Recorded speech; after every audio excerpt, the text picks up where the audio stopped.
Welcome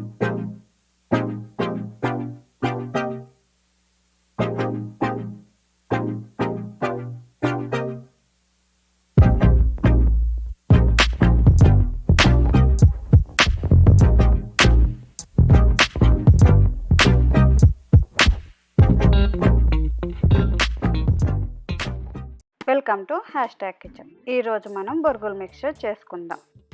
ఒక pan పెట్టుకొని కొంచెం ఆయిల్ వేసి పసుపు వేసి బొరుగులు వేసి బాగా కలుపుకోవాలి. మనకి ఇలా ఫస్ట్ ఆయిల్ పసుపుతో కలిపి బొరుగులు వేయించుకోవడం వల్ల బొరుగులకి మంచి కలర్ వస్తుంది. ఇవి ఒక 1 మినిట్ అలా వేగిన తర్వాత మనం బొరుగును ఒకటి పట్టుకొని ప్రెస్ చేసి చూస్తే మనకి కొంచెం పొడి పొడి అవుతుంటే బొరుగులు వేగిపోయినట్టే. ఇప్పుడు వీటిని తీసి పక్కన పెట్టుకోవాలి.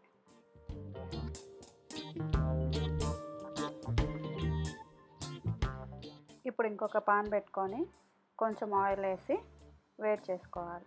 వేడైన తర్వాత వేరుశనగపప్పులు, తినే శనగపప్పు, మినపప్పు, శనగపప్పు, కరివేపాకు వేసి ఎండుమిరపకాయలు బాగా చించి వేస్తే మనకి తినేటప్పుడు అవి కూడా తినేస్తాం. క్రిస్పీగా బాగుంటాయి. కరివేపాకు కూడా వేసుకొని మనం బాగా ఫ్రై చేసుకోవాలి. కొంచెం ఎక్కువసేపే వేయించుకోవాలి, ఎందుకంటే మళ్ళీ వేరుశనగ పచ్చిగానే ఉంటుంది. బాగా వేగిన తర్వాత స్టవ్ ఆఫ్ చేసేసి ఉప్పు కారం వేసుకొని బాగా కలిపేసుకోవాలి. ఈ హీట్కి మనకి అది ఫ్రై అయిపోద్ది. స్టవ్ ఆన్ చేసి కానీ కారం వేస్తే మాడిపోతుంది. అందుకని ఆఫ్ చేసేసి ఉప్పు కారం వేసుకొని బాగా మిక్స్ అయిపోయి ఫ్రై అయ్యింది అన్నప్పుడు ఇన్ని తీసుకెళ్ళి మనం తీసి పెట్టుకున్న బొరుగుల్లో వేసి బాగా మిక్స్ చేసుకోవాలి.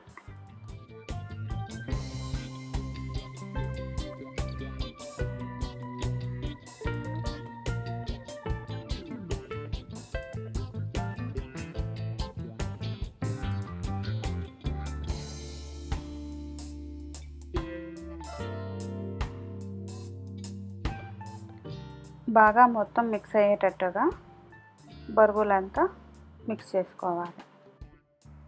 చూడండి మనకి బొరుగుల మిక్చర్ ఎంత ఫాస్ట్గా అయిపోయిందో. Easy and healthy home food.